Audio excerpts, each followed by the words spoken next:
और बात अब दतिया के दंगल की करते हैं। दतिया उपचुनाव के नतीजे आज घोषित होने जा रहे हैं। अब से थोड़ी ही देर बाद सुबह 8 बजे काउंटिंग की प्रक्रिया शुरू हो जाएगी। बता दें आपको कि सबसे पहले डाक मतपत्रों की गिनती होगी और फिर ईवीएम के मतों की गिनती शुरू होगी। सीधे आपको दतिया लेकर चलते हैं। मेरे सहयोगी उमेश पाराशर इस वक्त मेरे साथ जुड़ गए हैं और उनके साथ बीजेपी प्रत्याशी संभवतः मौजूद हैं। उमेश, धन्यवाद।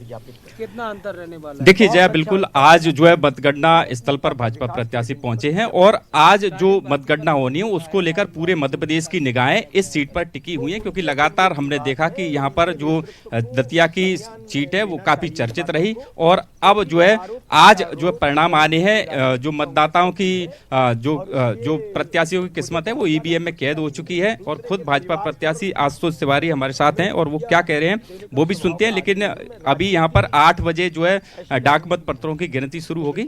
आशुतोष जी हमारे साथ, सर क्या कहेंगे? भारतीय जनता पार्टी को अपार आशीर्वाद मिला है, अपार समर्थन मिला है।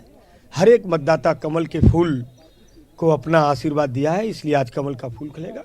डॉक्टर मोहन यादव जी के सरकार के साथ में सभी का आशीर्वाद है, माननीय मोदी जी के साथ भी सबका आशीर्वाद है। सब लोग विकास के एजेंडे पर भाजपा को चाहते हैं। कांग्रेस जीत का दावा कर रही है। अभी घनश्याम सिंह जी से बात हुई थी, 15,000 वोटों से जीत, क्या कहते हैं? कांग्रेस के अपने दावे हैं, पर दावे वो खोखले करती है, ये आपको भी पता है और मतदाता भी जानता है।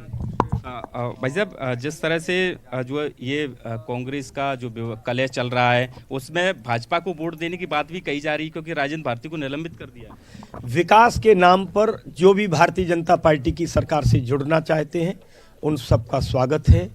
भारतीय जनता पार्टी हमेशा विकास के एजेंडे पर राजनीति करती है।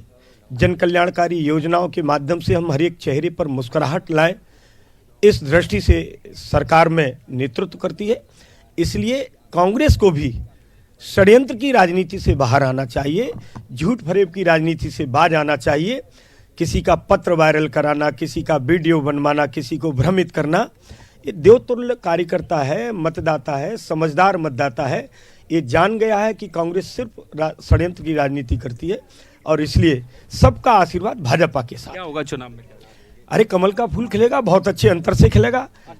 राजेंद्र भारती जी का सहयोग मिला है चुनाव में? क्या उम्मीद लगा रहे हैं? मुझे नहीं पता उन लोगों में क्यों कलह है। भारतीय जनता पार्टी ने विकास के एजेंडे पर सभी मतदाताओं से आशीर्वाद मांगा है और जिन मतदाताओं का आशीर्वाद मिला है उन सबके प्रति भी हृदय से आशुतोष तिवारी जी से सवाल पूछिए। 23 की अपेक्षा बहुत कम वोटिंग परसेंटेज इस बार रहा है उपचुनाव में, क्योंकि 23 में तो बीजेपी 80% के बावजूद हार गई थी, लेकिन ये क्या कम वोटिंग परसेंटेज बीजेपी के पक्ष में गया है? भविष्य में विकास के एजेंडे पर भाजपा से जुड़े, भाजपा की सरकार को उनका आशीर्वाद मिले, डॉक्टर मोहन यादव को उनका आशीर्वाद मिले, ऐसा मैं उन सबसे भी प्रार्थना करता हूं। तो देखिए जया, ये जो भाजपा के प्रत्याशी आशुतोष तिवारी हैं जो मतगणना स्थल पर पहुंचे हैं और अभी 8 बजे डाक पत्र की गिनती शुरू होगी और उसके बाद 8:30 बजे ईवीएम की जो गिनती है वो शुरू होगी। लेकिन कहा जा सकता है कि कांटे का मुकाबला इस बार कांग्रेस और बीजेपी के बीच में देखा जा रहा है और यही वजह है कि दोनों ही दलों के जो प्रत्याशी हैं मतगणना स्थल पर पहुंच चुके हैं, अपने एजेंटों से बात कर रहे हैं। कुछ ही देर में वो अंदर भी पहुंचेंगे और कहा जा सकता है कि आज की जो मतगणना है उसकी निगाहें पूरे मध्य प्रदेश नहीं पूरे देश पर इस सीट की निगाहें टिकी हुई हैं। अब देखना यह होगा कि जनता ने किसको आशीर्वाद दिया है आने वाले समय में। घनश्याम सिंह कहीं नजर आएंगे क्या? क्योंकि चुनाव के एक दिन पहले कांग्रेस की कलह, पार्टी का एक बड़ा एक्शन राजेंद्र भारती को सस्पेंड करने का, और जैसे ही वोटिंग होती है उसके 2 दिन के अंदर घनश्याम सिंह का राजेंद्र भारती पर आरोप लगाना, एक अंतर कलह और उसके बीच में ये दतिया के चुनावी परिणाम। देखिए निश्चित तौर पर ही जिस दिन मतदान हुआ और उसके बाद कांग्रेस में लगातार बयानबाजी का दौर भी शुरू हो गया। कांग्रेस के प्रत्याशी हैं घनश्याम सिंह और जो है पूर्व विधायक है राजेंद्र भारती, दोनों में जुआनी जंग छिड़ गई, एक दूसरे पर आरोप लगाते हुए नजर आए।